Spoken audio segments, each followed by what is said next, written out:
Hello, everyone. Welcome to an ALEC TV broadcast. I'm Catherine Mortensen from ALEC Public Affairs. Joining me in the studio is Jonathan Williams, our Executive Vice President of Policy, as well as our Chief Economist. And we're very excited today to have Grover Norquist with us, President of Americans for Tax Reform, ATR. He's a great friend of ALEC's and has been for years. And I went out over the weekend with just a little my cell phone camera, and I went to a super Walmart and gas stations in Loudoun County, Fairfax County, just outside of Washington, D.C. And I wanted to hear from just the man on the street, how they are dealing with the growing economic crisis of high inflation, high gas prices. So if we could, we'll start this live stream by watching this short video, and then I want to get your reactions to it. So stand by.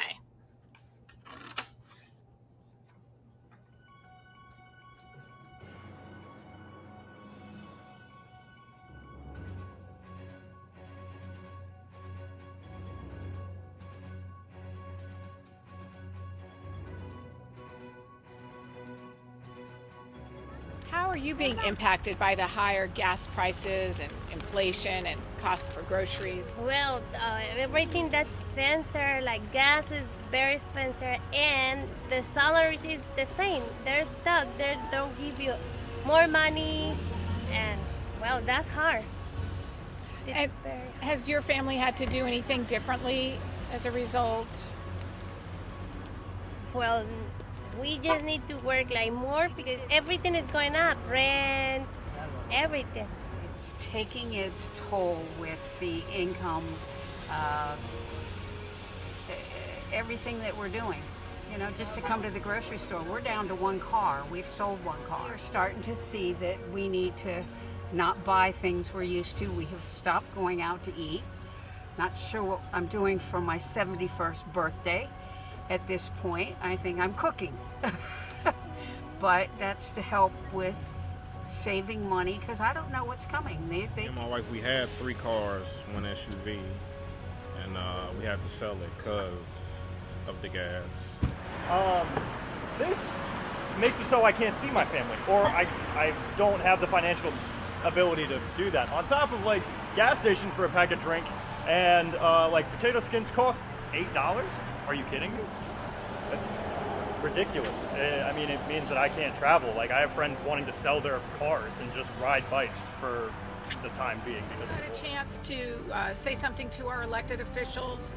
Oh my God! What would you want to tell them about that? You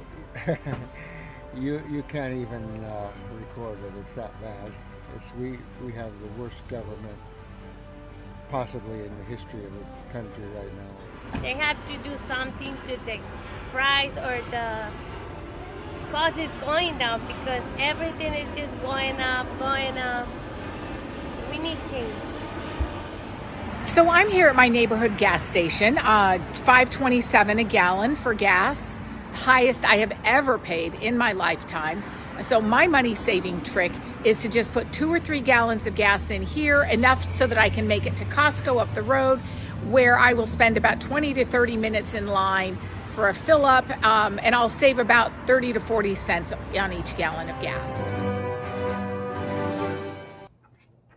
So, Grover and Jonathan, the funny thing is I said that at the beginning, those are people in Fairfax and Loudoun County, Virginia.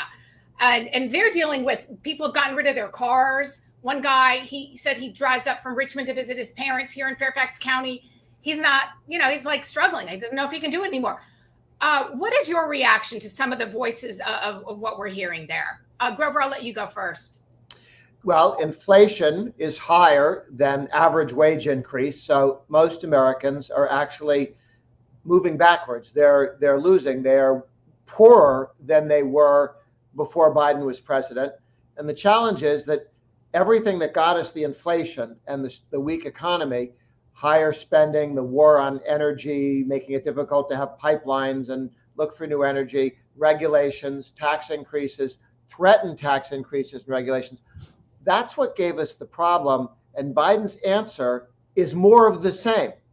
This is Jimmy Carter's presidency relived with no learning going on at all. Jonathan, your reaction? Well, I mean, you talk about just a out of touch federal response to the scenario is they are doubling down on all the things, as Grover said, have caused this inflationary problem. And if anything, you get this holier than thou sense from so many in the Biden administration and the left wing of Congress to say this is what we need to transition away from energy, reliable American sources of energy. I mean, this is the unbelievable scenario. It's almost a Marie Antoinette scenario now to say high prices are actually good for us. And you hear these just horrible, painful stories of individuals now needing to come back on their overall daily lives to accommodate the bad government, big government policies coming out of Washington. It is unbelievably sad to see what has happened because of the war on energy, because of big tax and spend agenda, and because of the threat of higher taxes. I mean, let's not forget the huge Trump tax cuts that were passed into law by the end of 2017 are scheduled to expire for individuals in the next few years. So you add that to what we're seeing in inflation, and we absolutely are staring down the barrel of a threat of stagflation for the first time since the Jimmy Carter era. And that's something that's horribly painful and we should all be concerned about. Well, Grover, are you satisfied with the response coming from the Biden administration? And so many people are using the word tone deaf to describe what's happening in Washington. Well, the challenge that Biden has is that his policies are deliberately increasing the cost of energy to have this transition to more expensive green energy. The reason why we don't have quote unquote green energy in any meaningful numbers is because it's much more expensive than normal energy, and it's only intermittent. It only works when the wind is blowing. It only works when the sun's turned on. It doesn't work at night. It doesn't work when it's not windy or where it's not windy, and it's very expensive to transmit across lines. So he is deliberately increasing the cost of real energy in order to get you used to the high cost, so that when you then are said, well, how would you like solar? The answer is, this is very expensive. Yeah, but the other stuff is now expensive too. So it is a deliberate effort to push people into a political structure for energy rather than economic structure. Jonathan, are there solutions that are in the short term that maybe states can be taking? Because we're just not getting anything out of Washington. What can states do? Well, there's the good news is the states are doing a whole lot of good news on this, whether it's cutting back spending, in some cases paying down debt, paying down unfunded pension liabilities. In the case of Arizona, I think they're discussing another $1 billion payment of paying down unfunded pension liabilities per our new report. Those are a huge problem across the states and the trillions of dollars. But I think even more optimistically is that we've seen states really take the lead when it comes to this tax cutting supply side agenda that is so sorely lacking here in Washington, as we've seen a historic run of real state level tax reforms this year. And Grover, you and I have been working on this for a long time. I mean, in the history of state level income tax reforms, we have seen a flat tax revolution across the country in empowering people and giving them more their hard-earned dollars back to them through these state tax cut efforts. And, there's states have been taxing income, give or take, for 110 years or so.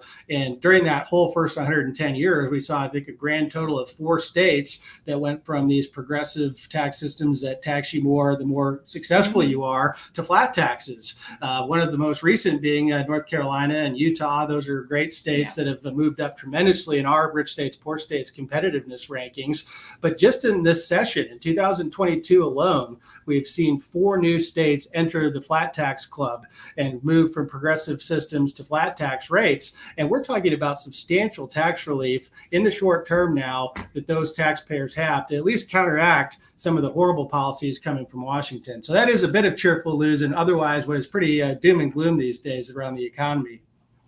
Grover, what would you say to people who want some sort of relief in the short term? Because when we talk about flat taxes, and those seem to me like structural long-term fixes that states could start tackling now. But is there anything in the short term states can do to bring relief? Right. Washington is not going to do anything to bring relief.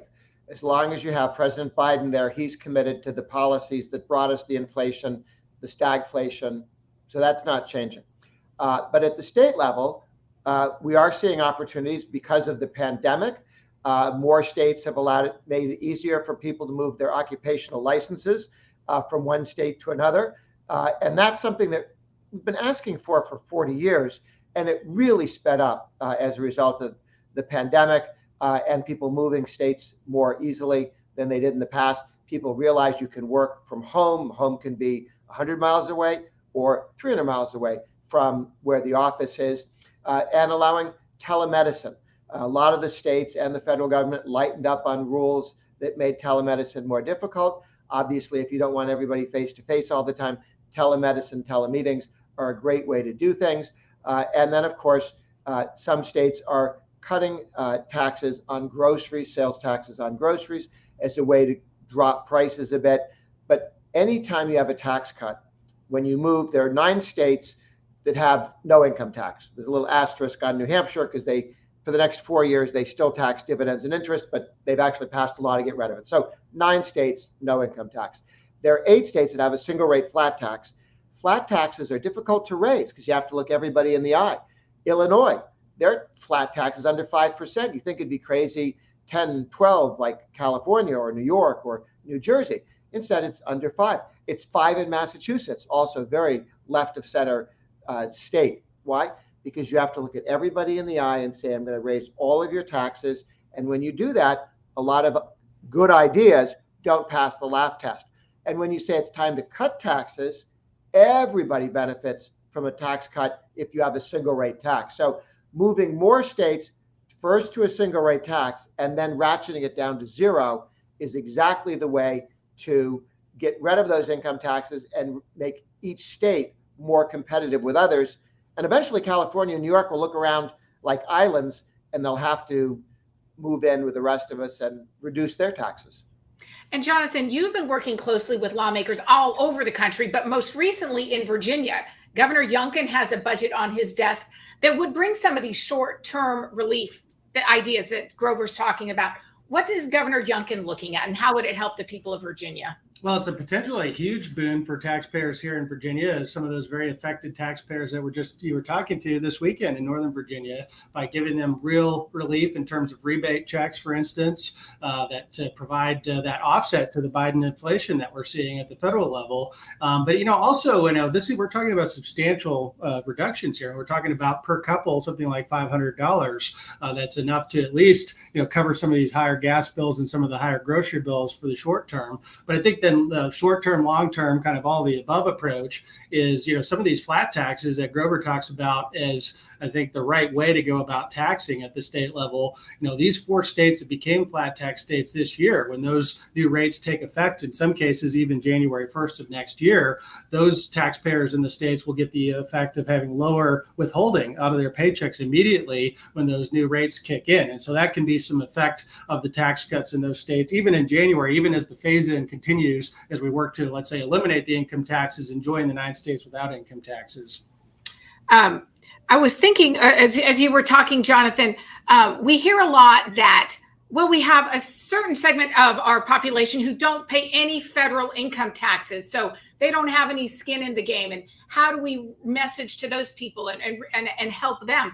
But those people are still paying state taxes in a lot of cases. So I think so much of this tax question does involve the states and what states can do. And I just wonder, Grover and Jonathan, you can both answer this question. Why are we seeing such tremendous leadership at the state level and real courage from our governors like Kim Reynolds in Iowa, North Carolina, Arizona, Georgia? We're seeing just really tremendous leadership in bringing relief to people. And why can't we get that same kind of leadership at the national level? What's the dynamic difference? I mean, what's at play? What do you think? Well, Americans for Tax from an ALEC are nonpartisan organizations, but we're also not blind. The Republicans in general support tax cuts, and the Democrats in general support tax increases. What the difference between the federal government and the state governments are, the federal government has a Democratic House, a Democratic Senate, and a Democratic president who are only talking about tax increases. But if you go to the states, there are 30 states that have a Republican House and Senate. Now, not every Republican is a tax cutter, but most are.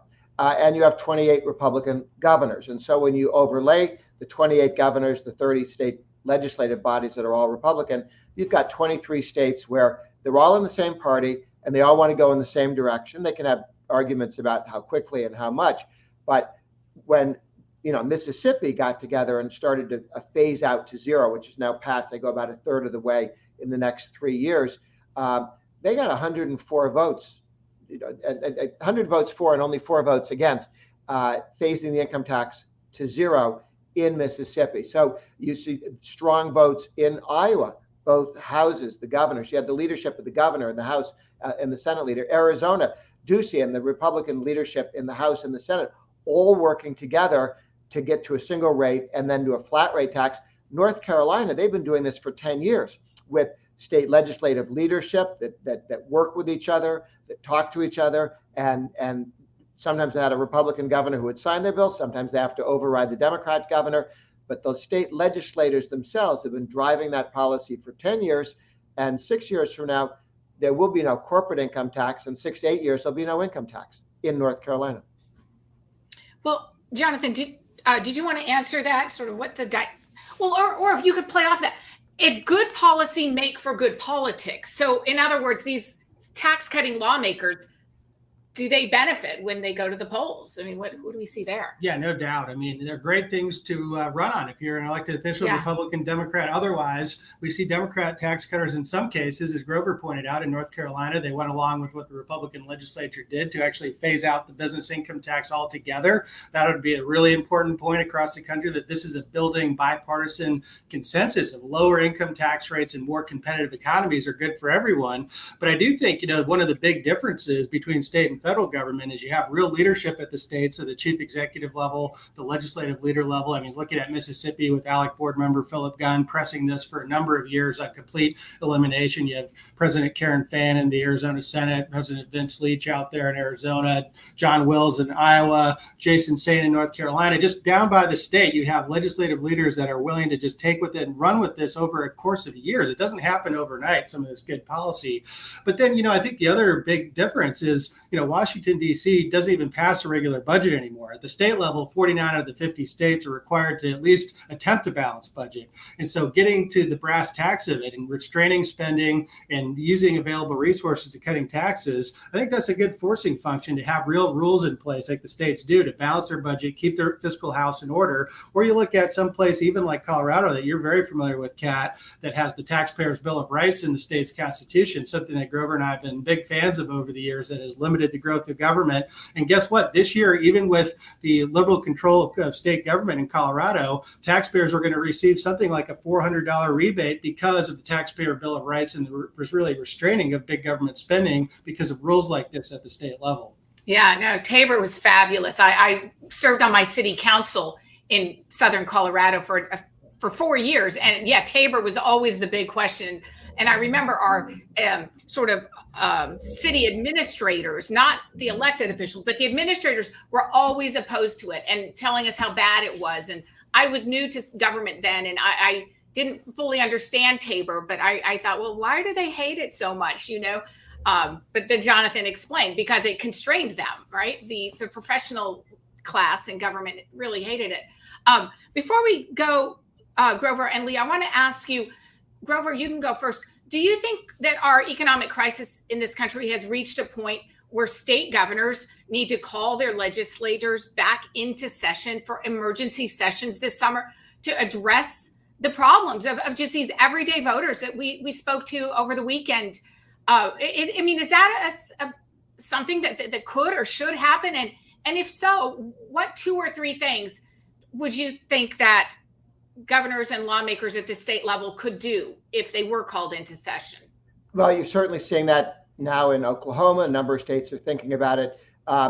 Getting to a single rate tax and then taking that down to zero is key. The other is preemption laws, telling local governments that they can't pass taxes or regulations on consumer products like plastic bags or vaping or any, they keep coming up with new ways of local governments messing with the economy. States should say, look, this stuff is either done at the state level or it's not done at all. Certainly continuing to make it easier for people with occupational licensing to cross state lines. And then, of course, school choice, that all state spending, local spending on education should be portable with the child, should go into the backpack of the child, whether it's homeschool or a religious school or a secular private school or a government school down the road from where you live. parents and children should be in charge of what school the child goes to, and certainly transparency about what goes on in the school is a good idea, but the most important thing is the right to take your school funding with the child, not require parents to pay twice if they want to go to a private school.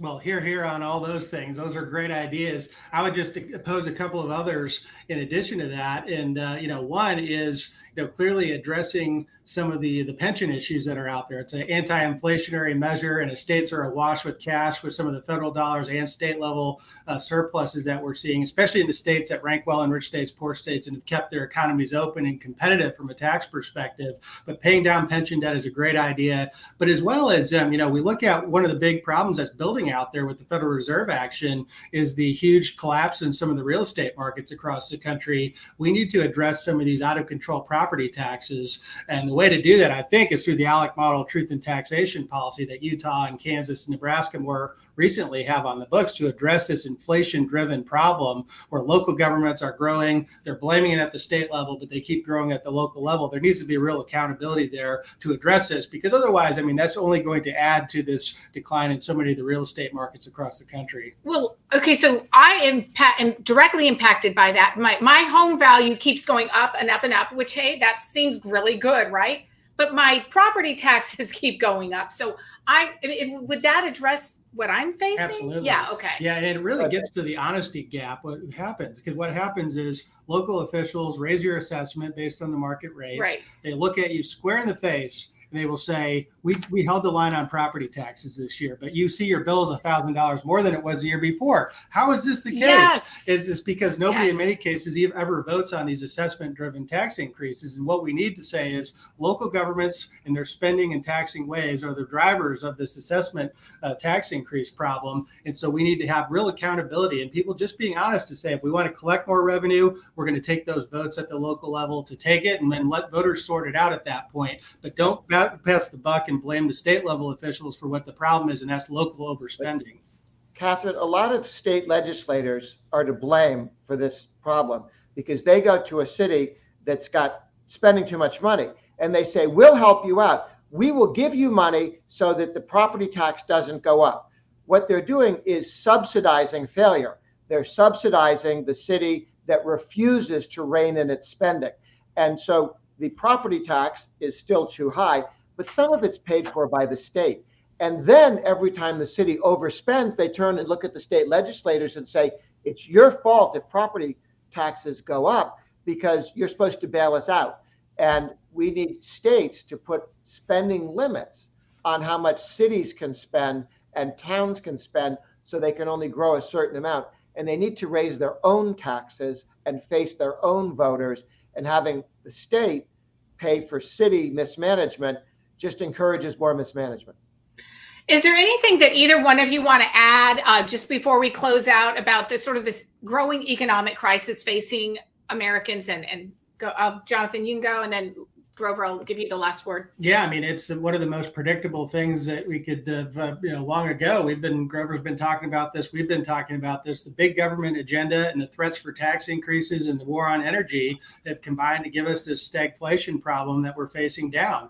Now, I think, it's all clear that even if Republicans do take Congress, you're still dealing with the Biden White House for a couple of years afterwards. There's going to be gridlock in Washington. The answers are going to come from the states and from you all as ALEC members across the states to do many of these things to help reduce inflation and give taxpayers more of their hard-earned money back to kind of counteract all of these policies that we're seeing from this out of control and really out of touch Washington that's nearly happy by the fact that people are paying so much more at the pump because they think it's going to aid this transition away from reliable American energy. It's really sad what we're seeing federally, but the bright spot is always at ALEC is all of you taking the ball and running with it in the right direction on so many of these good free market policies at the state level. We also need to make it easier for voters to tell who's on their side and who isn't. Americans for Tax Reform shares at the federal and at the state level, governors and state legislators, a pledge, one sentence that says, I'll vote against or veto any and all efforts to raise net taxes. So if a bill raises taxes, I'm voting no. And about a quarter of the state legislators do that. But now is a time when we're forming caucuses in each of the 99 state legislative bodies where those people who've decided to take the pledge, form a caucus, get some leadership, and can work together to get more legislators to make that commitment, but then also to comment on bills, say, watch out, that bill has a tax increase hidden on it. We're all voting no because we've made that commitment. And then when voters see candidates who commit not to raise their taxes, but therefore to reform government, and others say, I'm not going to reform government, I'll just raise taxes every time there's a problem, it'll be easier to elect more people willing to fix the problem rather than subsidize it. And before we go, we just got a question. Benjamin McGeever off of Facebook. What is the best path to actually change the spending accountability divide between state legislators and city officials? Jonathan, do you want to take a crack at that? Yeah, I mean, I think it's basically a combo of, putting real accountability where the problem lies, and that's the local level overspending and overtaxing, and making people take real accountability votes at the local level to deal with it, instead of passing the buck to the state level or to the federal level and always asking for these bailouts when they've overspent for so many years. And so whether that's through what Grover suggests is basically a taxpayer bill of rights at the local level, which I think is a wonderful idea. And of course, Colorado's includes that, and it's helping keep local governments in check there. And I think it's that, and it's truth in taxation, or the ALEC model policy on property taxes, because that's been the big driver of so many of these local property tax problems. Right. I think you're right. If people knew exactly what was going on with the rise in their property taxes, they would, take more action. But right now, it sort of happens, and we're very passive. We're like, well, what just happened? I don't know. My taxes went up, and nobody told me that was going to happen, So, yeah. Go ahead, Grover. Did you have any last thing you want to add or answer Benjamin's question? Oh, I just think that spending limits on states and spending limits on local government are key. And keep bringing taxes down. Every time you bring taxes down, you put pressure on the legislature to also rein in spending. If you say, we're not going to raise taxes, so you better reform government, those are the states that actually have reform government to cost less. Well, we appreciate your time. Thank you. And obviously, thank you to Jonathan. And thank you to all the great state lawmakers out there who are doing this work that is clearly not happening at the national level. So thanks for watching ALEC TV, and we'll see you next time on another ALEC TV live stream.